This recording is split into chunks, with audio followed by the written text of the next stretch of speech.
state they landed in, what part of the United States. But when they came to Texas, they came from Alabama, and they came through Louisiana. Yeah. And some of them must have stopped over there, relatives, not the immediate family.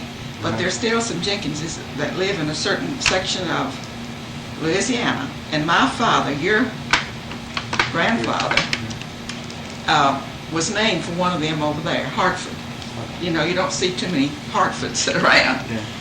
And they came to Texas, and they had a original grant from the state of Coahuila in Texas. It was under the Mexican government at that time.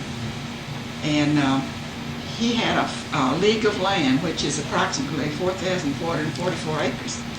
And they got it, it was given to them for settling it. And of course it was very wild days. Yeah. The Indians were, there were lots of tribes of Indians, and they weren't all that friendly to the American settlers. And they settled down around what is now Watterson Prairie, south of Bastrop. And they were the first white settlers west of the Colorado River in Bastrop County. Of course, Bastrop County used to be larger. It had what is now Travis County and some other areas around, all in one county called Bastrop County. And then later on, why it was narrowed down, the other counties were cut out of it, and it ended up like it is now. The Jenkinses settled out there on this land. It was called the Jenkins Survey or League, and Edward Jenkins League. Edward was the first one of the men in the family that came to Texas. And they built a small house out there and lived in it a while. And then they built another house, which is still standing out there and has been improved and is being occupied today. And it had, I remember well when I was a child, I visited there. And there were 5 large, very large live oak trees in the backyard. I have no idea how old they were then, and they probably are still there. And that house was where my father was born, Hartford Jenkins. The Edward Jenkins and his wife had 4 children, 3 sons and 1 daughter. And one son was named J.H. Jenkins, and my grandfather was named for him. He was the eldest of the sons born. He was also J. Holland Jenkins. And another one of the sons was William Jenkins, and another one was Edward Jenkins, and the daughter was Elizabeth. And I don't recall who she married. We more or less lost track of her in the family history.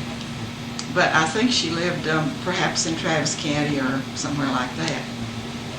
And they had pretty rough times. They had Indians coming into their backyard at night, down around the barn, and they could see them standing behind the trees, and if they could find anything to steal, they would. And they had to live very rough pioneer lives. I was reading that book that Edward Jenkins was killed by Indians. He was. He was on horseback. He was leaving, for some reason, was going back to Alabama or somewhere. At any rate, he was between here and what is now LaGrange. And he was killed.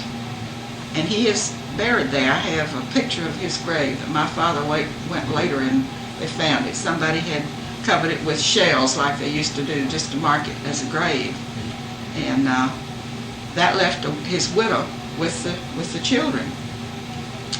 And she later, after he was killed, of course they went through pretty rough times. They went through the Texas Revolution, and the oldest son, who was my great-grandfather, J.H. Jenkins, was about 16, so he decided that he had to volunteer to go into the Texas Army too. And he went for a while, but he was so young they sent him home. And they said he could serve better by looking after the women and the children, which he did. And but he is buried out here in the Bastrop Cemetery and does have a marker over his grave indicating that he was a member of the Revolution. He was your great-grandfather? That was my great-grandfather. Now, my grandfather was J.H. Jenkins, and he was named for him. He was the oldest one of the sons. And he and his wife, oh yes, the widow of Edward Jenkins, after they divided their league of land, which they had, they gave her half of it. She had 2,000 acres, and it was later sold to the Hill family, and she moved to town. The other half of that league of land was divided among the 4 children. Each one got a large section of it. Eventually, they all sold it, and nobody owns any of it at this time. That was many years ago, of course. They came, I guess about in the early 1830s. Yeah. And Bastrop had its beginning about 1828 or thereabout. And it was the 3rd oldest town in Texas, San Antonio and Nacogdoches being older than Bastrop. Of course, there were not many, but there were several Spanish missions all over the state of Texas that were much older. Isleta out close to El Paso is one of them. And then San Antonio has a number of Spanish missions, which are still tourist attractions. The Alamo was one to begin with. But this widow of Edward Jenkins moved to Bastrop, and she built a log cabin which stood there for many, many years, and it was torn down within the last 20 years. I remember it very well as a child. It was located 1 block east of the courthouse, and it's a shame that it wasn't preserved because it was about the last log cabin anywhere around. And she remarried, though, and her husband was killed at the Alamo. Her second husband was killed at the Alamo. And then most of the Jenkinses settled, continued to live out in that area where they first settled. There were 5 sons and 1 daughter, the children of J.H. Jenkins and his wife. And one of them was my grandfather, as I said, J.H. Jenkins. Then they farmed for a while, and then they moved to town and did various things to more or less earn a living. They experienced a lot of things during that period of time.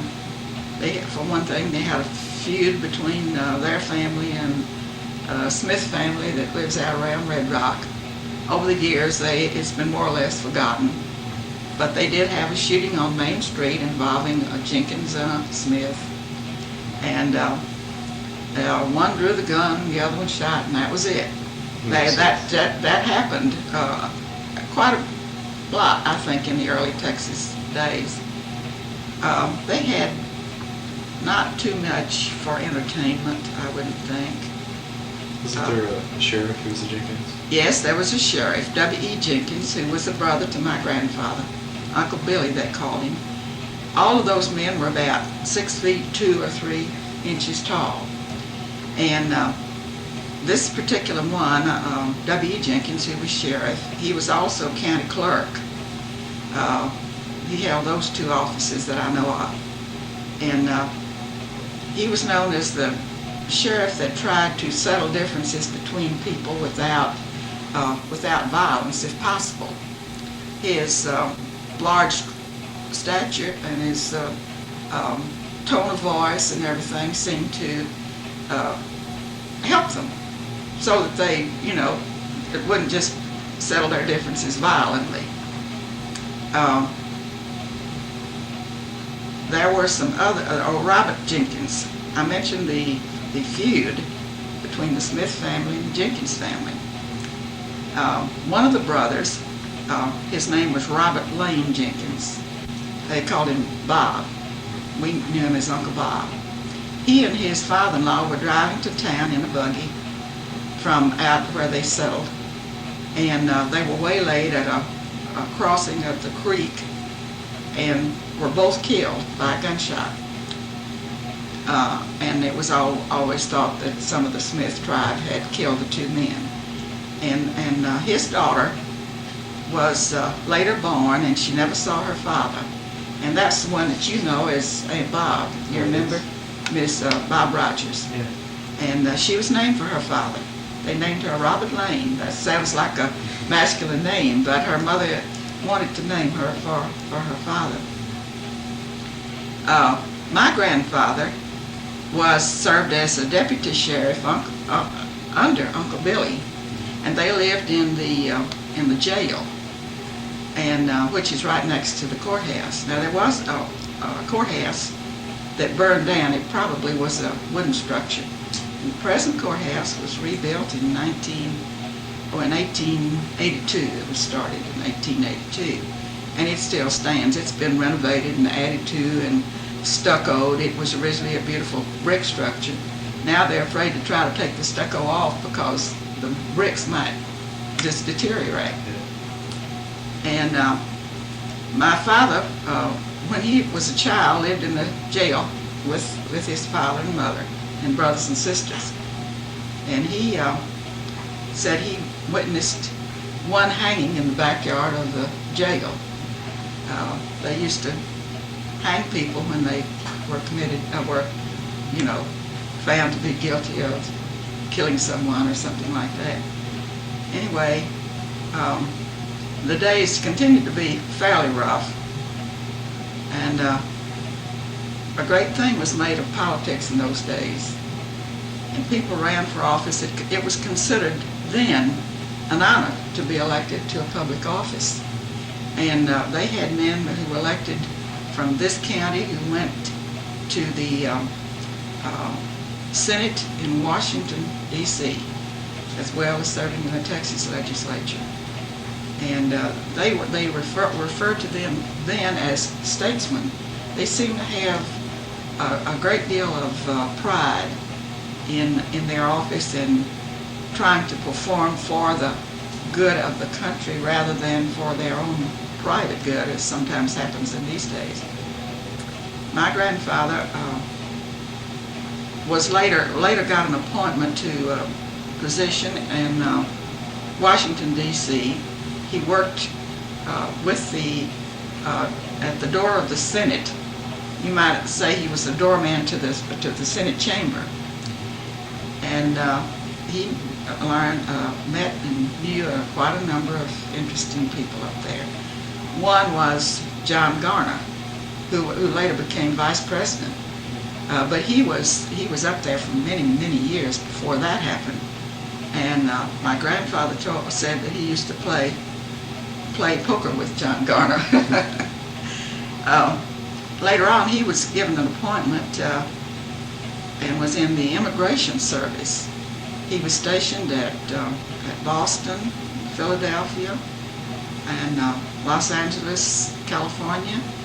And the last place he was stationed was in Corpus Christi, Texas, before he retired.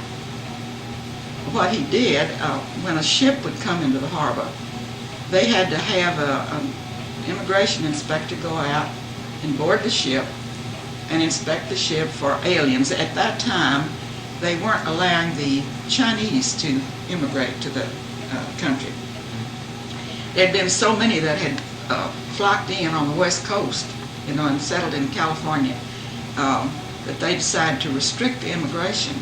And so that was one of the things he inspected for, and other things too. And it was an interesting job, and he picked up various things and sent them to us and brought them back on his trips. He married his wife, who was a native of Bastrop County. Her name was Townsend, and they had also migrated to Texas. Her father had lost his wife, and he brought 3 little girls to Texas. They rode horseback and got here the best way they could. And then families who felt sorry for him with these 3 little girls took each of the girls and reared them. And my grandmother I remember her very distinctly. She was a very wonderful person in my estimation. She was kind and gentle and cared for me when I was a small child. She died when I was 5 years old, but I had very vivid memories of her. And her father, James, or Uncle Jimmy Townsend they called him, lived to be 100 years old. He was born in 1816 and he died in 1916. He was blind the last few years of his life, but otherwise his mind was clear.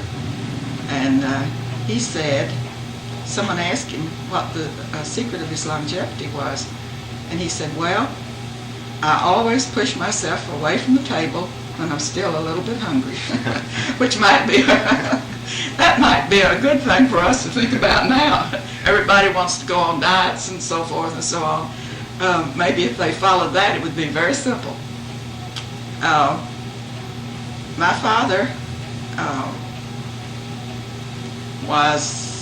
had several brothers and a sister. Uncle Tom Jenkins was the eldest, and Jack Jenkins, who was a lawyer.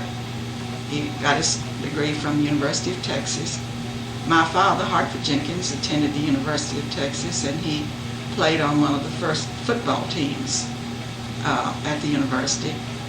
And among other things that he did of interest, they went on a tour of several of the southern states up as far as Tennessee, and played the teams as they went along. And he has fond memories of that. He later became a school teacher, and then when he married, he and his wife both moved to McDade, Texas.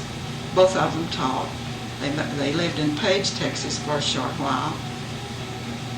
And then they moved to Bastrop, and he was county school superintendent, the first one that they had in the county. He visited all the county schools. They had lots of small schools out in the rural areas. And he later was, when the World War I came on, he was appointed to take the place of the district clerk who had to go to the war. My father was too old. And so a good friend of his, the district clerk, asked that he be appointed in his place. So he served in that position a good many years. Then he was county judge for a good many years. And later he was county commissioner toward the latter part of his life. During all of that time, he worked and managed the Bastrop Abstract Company, which last year celebrated its 100th anniversary, having continuously operated from 1883 to 1983. And the company originated when W.E. Jenkins was county clerk. And they started doing searching titles, land titles, for the attorneys at that time, which was beginning the Abstract Company. What in particular what type of questions would you like to ask me that I haven't, I haven't mentioned anything? I don't know what else there'd be. My father had one little sister who died when she was about 2 years old. And then he had, besides Jack that I've already mentioned, and Tom, he had another sister named Lou, and another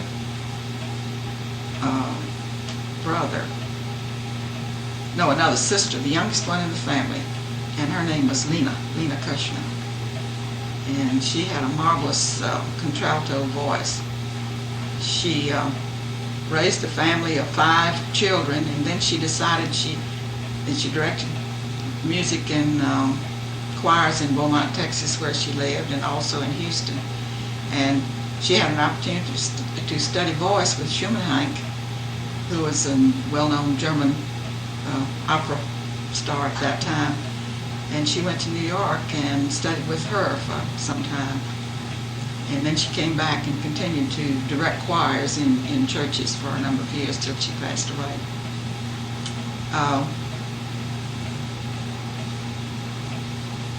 Not many of the Jenkinses are left in Bastrop at this time.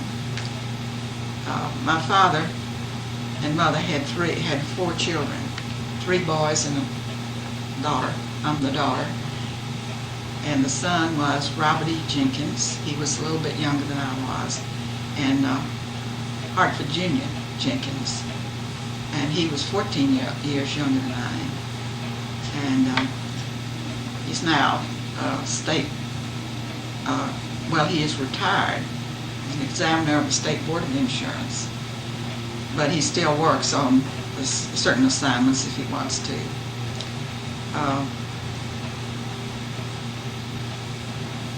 My father's son, Robert E. Jenkins Jr., now lives in Bastrop, and he is an attorney and has 2 sons of his own. They are the only ones in Bastrop that are here to continue the name, the Jenkins name, in the town of Bastrop. There is we have some relatives in Austin. One relative is John Jenkins the third, who has a son, John Jenkins the fourth. They are cousins and come from the same line of the Jenkins family. And he is a printer and dealer in rare books and various other enterprises. I can't think of anything spectacular that any of the Jenkinses have done, except that they all seem to have a good reputation for being honest and for fair dealings in everything that they did.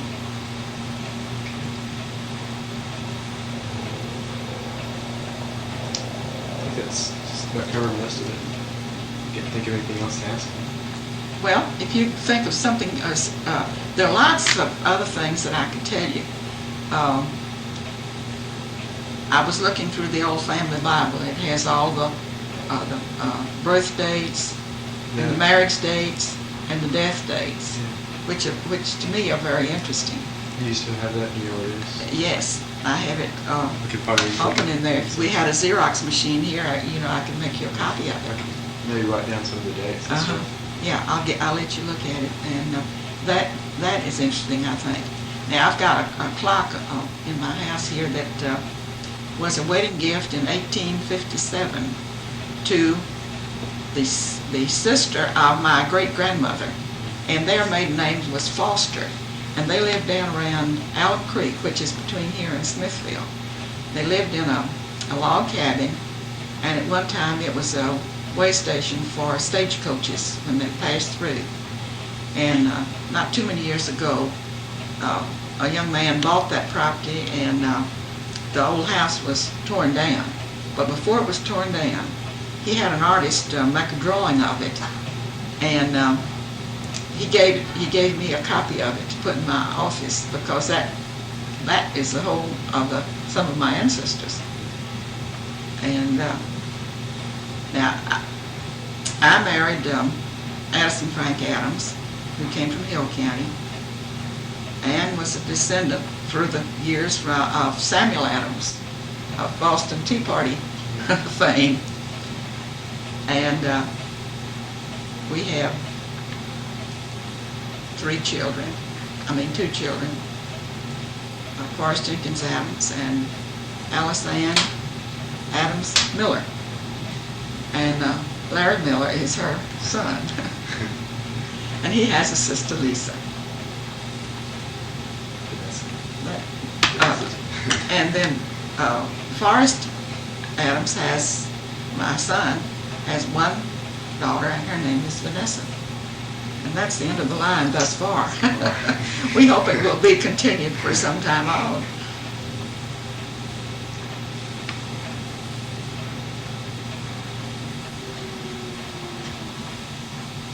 My father was a great hunter.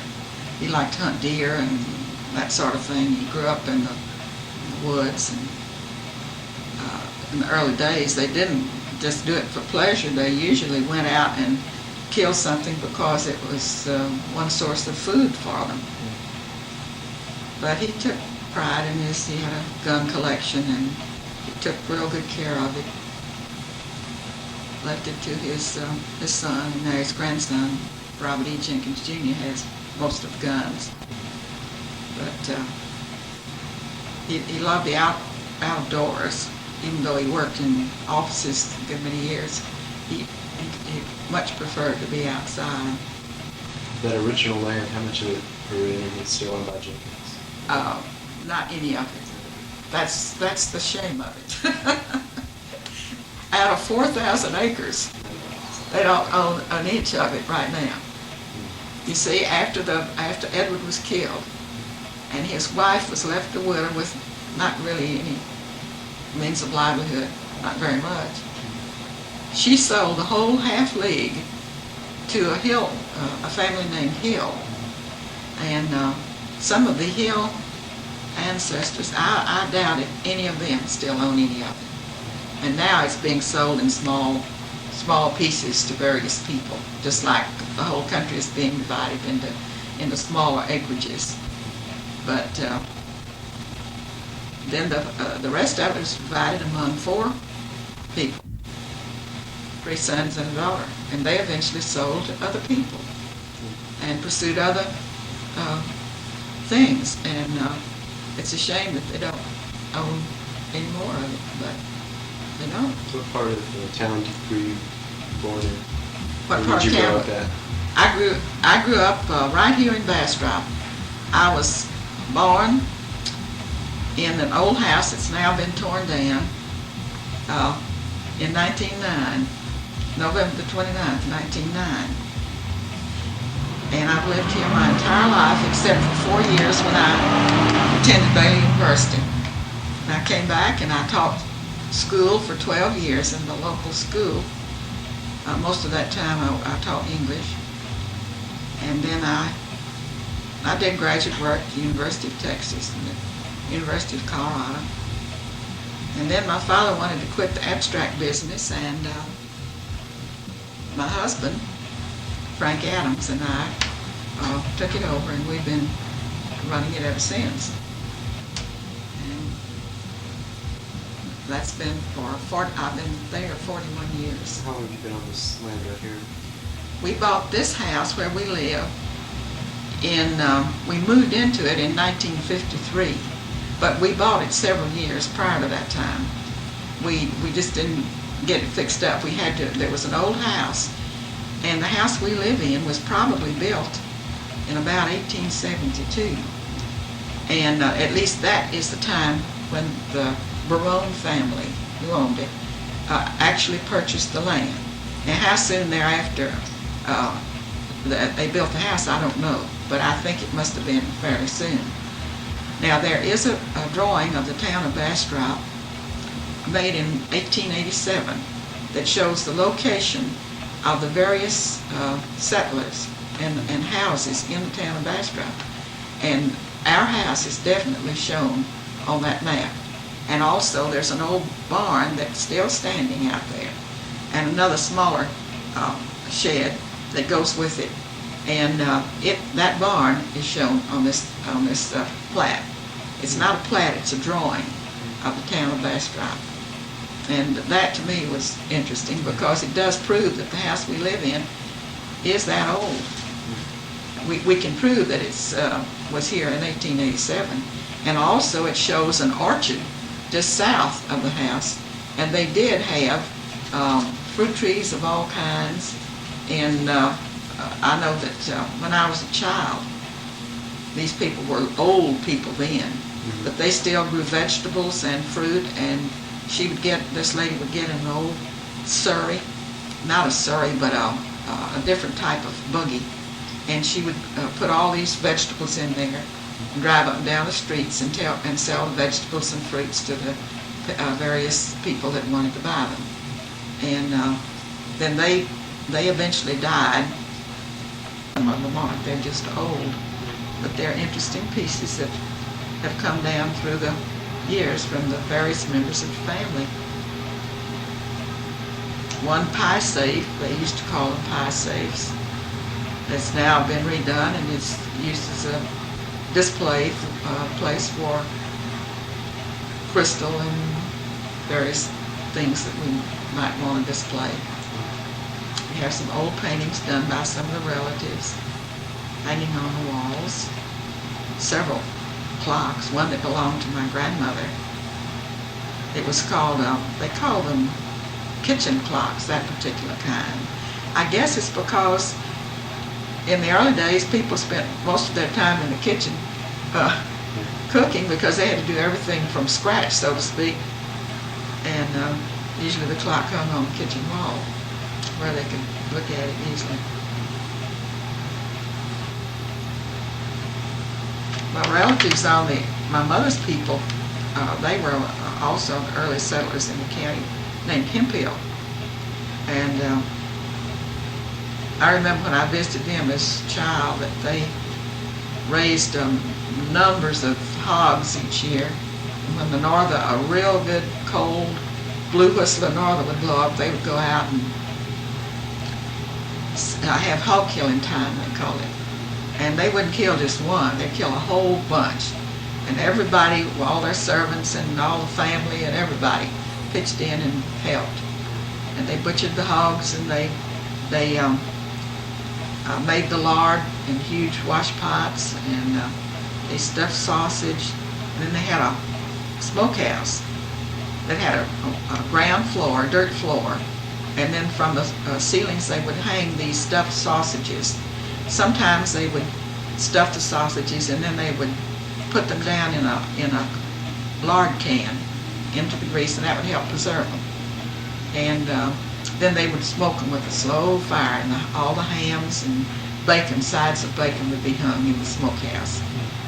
And then they had no ice or anything like that. So out in the backyard at this Hemphill home, they had a place that was screened in and kind of up off the ground and open on all the sides. And there they would put the milk and the cream and the butter to keep it cool out there. And sometimes they would set the butter down in a pan of cold water, with a container, of course. And that would keep the butter from melting in the warm weather. But and they had pecan orchards down in the river bottom, and corn and cotton that you don't see anymore in those areas. Now everything is cattle grazing. All the land has gone back to native grasses, or else grasses planted for the cattle. And we used to swim in the river. We didn't have swimming pools. And we'd walk down to the river and put on old dresses or just any old thing that you didn't care about, and use that as a bathing suit.